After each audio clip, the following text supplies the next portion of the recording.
Hey dancers, thanks so much for looking into this. The first thing we're going to be covering is making your own bra base. There are some great options coming out of Cairo, but for this project, I'm going to show you how to make your own bra base so people with different bodies who maybe those Dina cups don't fit correctly for, you can make your own custom fit. So what I've made here is I have 2 cups. This is just a strapless bra.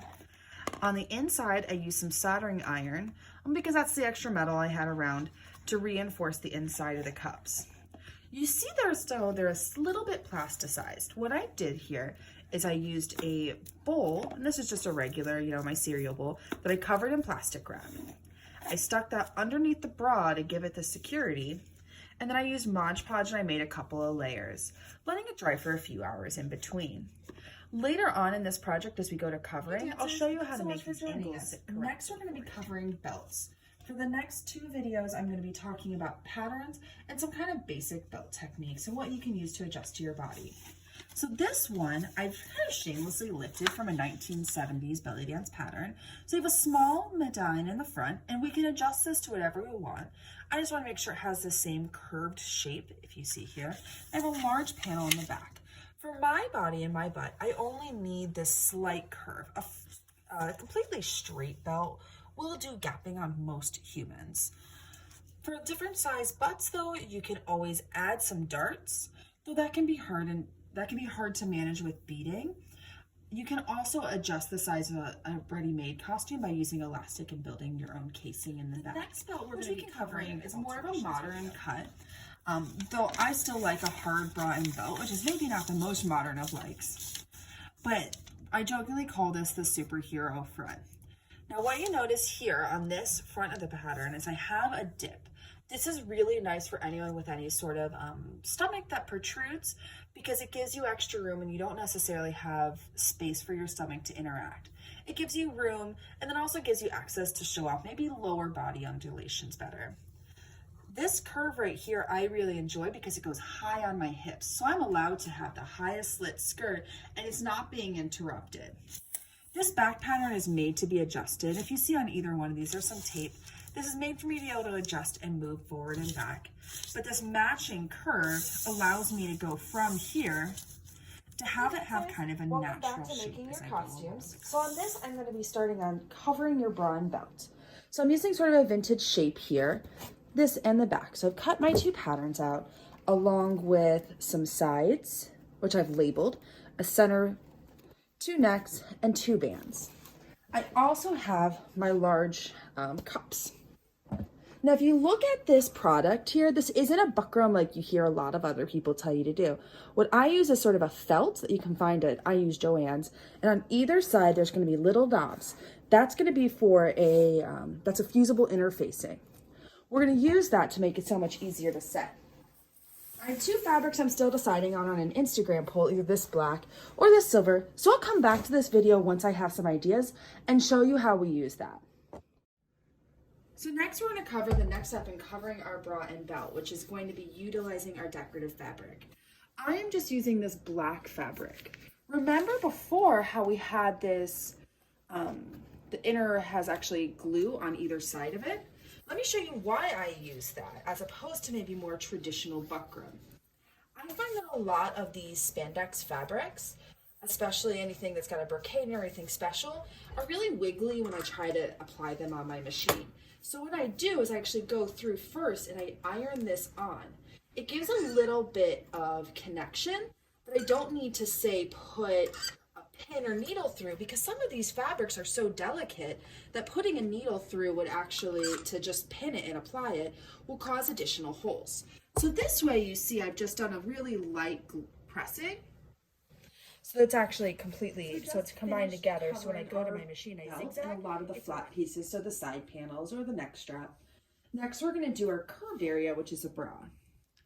I use quilting clips all the way around. For this, I don't need it to be perfect because it's going to be covered in appliques.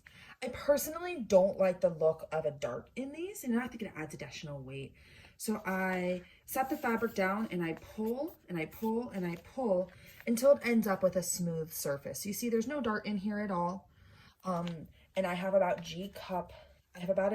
So for that to work, it just takes some time. I would say, well, maybe a dart method would allow me to get this done in about 15 minutes. Setting each one of these doubles the time at about half hour per each. But now eventually I'm going to go and hand stitch these through while the rest of the machine's down. We are working on our bra and belt. This is my least favorite part of any project, I'm going to be honest, because I can see all the imperfections that my sewing machine, which is not a great sewing machine, does. Luckily, we're going to be covering this. So as you see here, as we get closer, I have these T-straps that are going to be eventually connected to my bra, a center. We're going to keep those separate until I get the bra decorated because it's going to be easier. I have my belt all ready to go. The inspiration for this costume was a 1970s album cover with a dancer who appeared to be wearing chainmail. Chainmail is outside my budget, so we're going to be doing more of a modern version of it. I found this really beautiful black crystal mesh, which I'm pairing with this other more matte mesh, and I scrounged up from my stash this. So these were my three major things. As after I put all those on the costume, then I'll be adding in kind of filler crystals. I've been crafting for a really long time, so I have a lot of filler crystals that I can add in. We're not going to use all these, but we're going to use enough of them to give some texture to the piece. So we have both sew on, and I have, I don't know, this is a jar of 50,000, this is another jar of a couple thousand crystals to add to this to make it appropriately. Welcome back to this project. So next we're going to go through covering our costume with our kind of decorative layer. So what I've done here is this is my belt. I'm using more of these quilt clips to just sort of quilt this along, cutting through and getting it closer. We also still have the front of the belt, and soon I'll show you how to decorate the bra. We're making really great progress on this costume. So I have the belt all covered, and I have these in this kind of eye-shaped section left. I used this shiny mesh to do essentially a ribbon on top and a ribbon underneath. I'm trying to be really judicious about my use because my budget for this project's been $40, and this shiny stuff was 20 of it. So to make this space, I essentially use some paper and I press it out, trying to make it understand where the edge is. I cut that out into a pattern to lay out to make sure that that is still the correct shape. And then I'll cut that out of the shiny mesh so I can make sure that I'm not wasting any of it. As you can see here, we put it down and it all matches really nicely. Welcome back, dancers. In this video, we're going to be covering how to apply your straps. So I have the same angle on either side, so I've saved that down. And what I'm doing is I'm using a book to make sure that I have a straight edge so that the rib cage strap and the little one in the middle are the same. Just pushing it up, making sure everything's good before I pin it down. These angles are really important because it's going to affect how your bra actually fits. I've chosen to make this pretty seriously curved to the center, but some dancers like to have an entire center section that's a little bit special, or maybe more set like a more traditional bra shape. From here, we're going to just pin this down, and then we'll utilize I use some pretty serious hand stitching so that I'm ready to go. Next, we'll be covering how to decorate both our bra and next we're going to go through our first fitting. So you see here I have my bra and belt put on. They're just safety pinned on right now. This is before lining and before any sort of decoration. I'm pretty satisfied by where we are, but I want you to look at some fitting techniques that you're going to look at your first fit. On our belt, I like to make sure there's enough room. I like to add maybe 4 inches because I have a body that kind of changes. I also want to make sure that the top of my belt, as we go around my body, visually looks straight. We know it's really curved, but I like that look. As I look at my bra, I want to make sure that my flesh is generally covered enough, and with these connections. So does this look good, or is this too wide of an angle? So we'll consider looking through here. These straps are going to be way too long for me right now, but it's always easier to cut those shorter. From here, I'm feeling pretty confident to go to my next. Welcome back, dancers. So in this video, we're going to talk about a couple of concepts I use for designing a costume, which is going to be layering and texture. So we're going to bring our bra and belt back into the frame here to demonstrate a couple of these concepts. So as you look at this belt, you see that there's this crystal layer, and then there's this black layer, and there's a couple of different ones. What I did is I laid down that crystal first, making sure it all matched. Then I did the black next, Then, as you look here, we added this crystal at the top of each one of the mesh bits. And the final layer are these crystal fringe. We use these layers so it gives some visual interest. Texture is also what's getting added here too with these crystal strings, the difference of the feeling of a smooth versus a tough. The reason why we can do that is they're all going to reflect differently in stage lights. Dancers, today we're going to make this design of this costume. So we've got our bra and belt here. As you see, this has been porcupined together, so it's just a bunch of pins. We're using these squares on the bottom. Now, for me, I use a ratio of 2 to 1 for decoration. So if I have 2 things on the bottom, I have 1 thing on the top. That's only to cover the very top. If I was to want to cover it all, it'd be 1 to 1. You want to make sure you have enough stuff. I know it can get boring to start doing your belt and then just say, oh, let's just cover the bra and be done. But I do think it should both exist in their own way. Another thing that I do is I'm kind of using this mishmash method because I believe more is more. And each one of these things will shine differently under different stage lights. Is I kind of look at it as a concept, let my eyes go unfocused, and I see where something maybe needs more or less. So maybe you sit on this a day, or maybe you just start sewing, which is what I'm going to do next. Welcome back, dancers. So we are approaching actually my least favorite part of making a costume, and that is lining it. So I've lined the inside of this in my bra, just using a mixture of pins and quilt clips. This fabric that I'm using is a leftover sheet that I collected probably from the thrift store.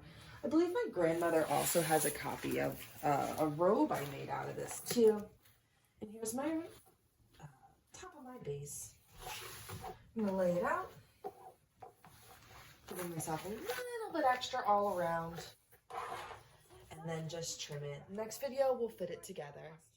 Let's take the next couple of seconds to talk about why it's valuable. A lot of dancers use safety pins to hold their costumes together. We might have sequins involved. Lining it is going to keep it a little bit better. We have a lot of textile that wastes that exists, and so it's important to be able to make things that last for a while. Another reason is comfort. You know, these things aren't nice on the inside, so it both protects our skin from the costume, it protects the costume from us, the way that we wear things, and all of these empty threads on the inside. This fabric in particular is just a leftover piece of cotton that I had, and I'll just whip stitch this together for me. And you'll see these cups look really padded, and they are at the beginning. That's because instead of buying a traditional padding you would use for the bra, this is a pillow that I tore apart, and I'm using it. It makes it softer when I'm performing, and it's a more natural lift than maybe a bra cup. So we're going to be covering 2 types of accessories today, and also a rhinestoning concept I really like. The first thing we're doing is a belly belt. I think this is a nice way of tying a costume together. This is just some elastic that I have zigzagged and put a hook on. The next one is we're going to be making a self-made bangle. So I'm going to show you a final example of this, and I think this is a nice way of getting rid of any broken crystals you have. As we get our bangle out, which is just a thrift store bangle, I'm going to add a bead of the glue on the inside, take some of my fabric, go all the way around, pull it super duper tight so it's nice and flush on the other side, and go all the way around, trimming off the extra fabric. Next, I'm really excited to show you on what that means. So as we look at this bangle, I've done a bead of glue around the outside. There's a little bit left over. I always like a little bit of hangover because unlike life, it feels a little less risky. So I cut that hangover off. And now I'm going to flip this around, just twisting it out. You don't want to do that. Keep that hangover a little wide. You can always cut more, but you can't cut less. So here I've covered this bracelet all around again. I'm going to do another bead of glue. So we've done that. We'll be back with that with the next video. We flipped it out. Next, we're going to cut it a little shorter and then turn it back in. You're going to use a little bit more hot glue, being careful, because you do have to use your hands for this part of the process. You can't just throw it in. Doing a bead of glue and then flipping this back. You'll go all the way around, making sure to Welcome keep back. it So what we're going nice to and talk about tight is so it lays clustering flat. our rhinestones, which is how I stick my stones together. I'm going to apologize at the outset if I sound a little funny. This glue that I'm using, E6000, is fairly toxic, so I do use a ventilator while I'm applying it. So what I've done here is I've stuck a series of blobs of rhinestones around. I'm just putting in some of these clear crystals, some of these white ones, to give it kind of a blobby look. So this is a way that I can make a cheaper rhinestone look nicer, finishing it up with these black ones here. Because all these different facets are catching the light, I'm able to use, say, a resin as opposed to having to pony up for the more expensive Swarovski. But as we look at the completed side here, it does look quite nice and it adds a little bit extra shine. So the costume is done. I showed you that. I want to show you some little details on here. We have our bracelet.